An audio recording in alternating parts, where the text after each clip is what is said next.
তোমাদের তড়িৎ রসায়ন বা ইলেকট্রোকেমিস্ট্রির এমসিকিউগুলো যেগুলো বিভিন্ন বোর্ডে এসেছে ইন্টারমিডিয়েট লেভেলে অর্থাৎ তোমাদের লেভেলে বিভিন্ন বোর্ডের ভেরি ভেরি ইম্পর্ট্যান্ট কোশ্চেনগুলো এমসিকিউগুলো আমি কয়েকদিন ধরে আলোচনা করতেছি। আজকে যে কয়েকটা আলোচনা করব এগুলো খুবই গুরুত্বপূর্ণ।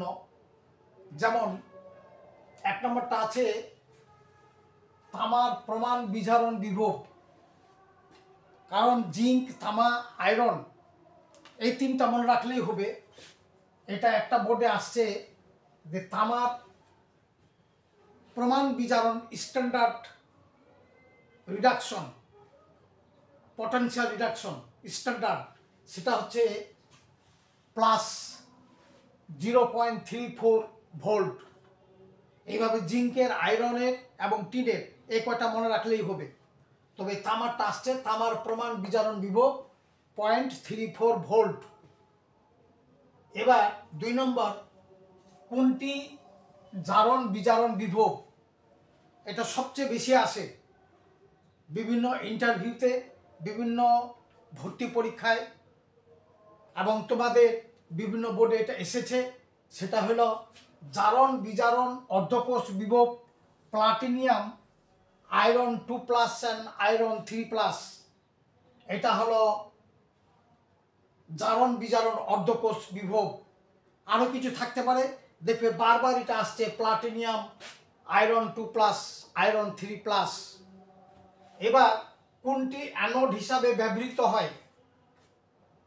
তড়িৎ রাসায়নিক কোষে তোমাদের জন্য খুবই ইম্পর্ট্যান্ট যে অঞ্চলটাতে ইলেকট্রন উৎপাদন হয় সেটাকে বলা হয় অ্যানোড তড়িৎদ্বার। সেটা ব্যবহার হয় জিঙ্ক 2+ অবলিক জিঙ্ক, কিন্তু সেখানে জারণ বিভব হয়, জিঙ্ক ক্ষয় হয়ে জিঙ্ক 2+ হয়। তবে এটা বিজারণ বিভব আছে, এটা জারণ বিভব করে নিতে হবে। এটা বারবার বিভিন্ন বোর্ডে এটা এসেছে। অর্থাৎ কোনটি অ্যানোড হিসাবে ব্যবহার করা হয়? Zinc 2+ oblique zinc. এটা অর্ধকোষে অ্যানোডে এটা ব্যবহৃত হয় তোমাদের লেভেলে, খুবই ইম্পর্ট্যান্ট। তড়িৎদ্বারগুলোর মধ্যে কোনটি অ্যানোড হিসাবে কাজ করে? ওই একই প্রশ্ন, জিঙ্ক 2+ এবং জিঙ্ক সলিড। অর্থাৎ দস্তার রডটা সবসময় অ্যানোড হিসাবে তড়িৎ রাসায়নিক কোষে ব্যবহৃত হয় এবং এটাই বিভিন্ন বোর্ডে বারবার এসেছে। এবার দেখো, কোন আয়নটি সহজে চার্জ মুক্ত হয়? ওখানে সিলভার থাকতে পারে, আয়রন থাকতে পারে, জিঙ্ক থাকতে পারে, তবে বারবার এসেছে যেটা, সেটা হলো গোল্ড 3+। গোল্ড 3+, এটা ওই রিডাকশন সিরিজের সবচেয়ে নিচে সিলভার, গোল্ড ইত্যাদি। অর্থাৎ এই গোল্ড 3+ এটা সহজে চার্জ মুক্ত হয়, এটা বারবার বিভিন্ন বোর্ডে এসেছে। এবার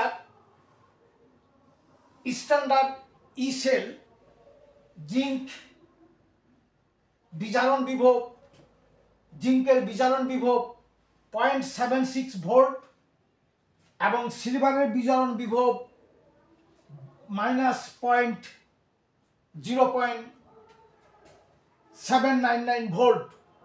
এর মোট বিভব বাহির করতে গেলে এর জারণ বিভবের সঙ্গে এর বিজারণ বিভব যোগ করতে হবে।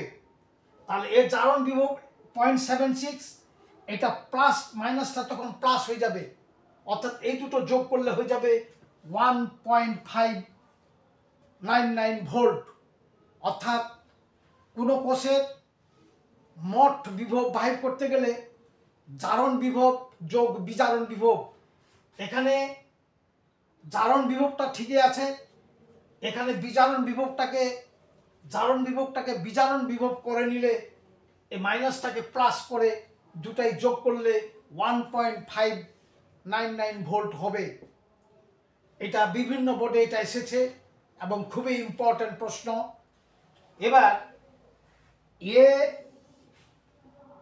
Aqueous n plus B solid এর সঙ্গে বিক্রিয়া করে বিটা দেখো বিটা জারিত হয়েছে আর এটা বিজারিত হয়েছে। তাহলে এটার জন্য নাস্ট যেটা সমীকরণ সেটা যেটা জারণ হবে ওইটা উপরে দিতে হবে আর যেটা বিজারণ হবে সেটা নিচে হবে ভাগ।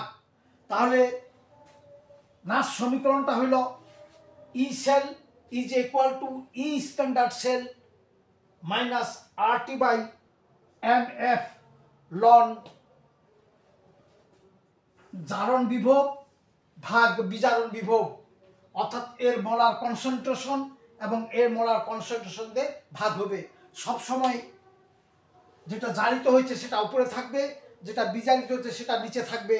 আর এখানে এন এর মান হলো যতটি ইলেকট্রন আপ ডাউন হয়েছে, জারণ বিজারণ অংশগ্রহণ করেছে, একটা হলো ফ্যারাডে, আর আর এর মান SI এককে, টিটা হলো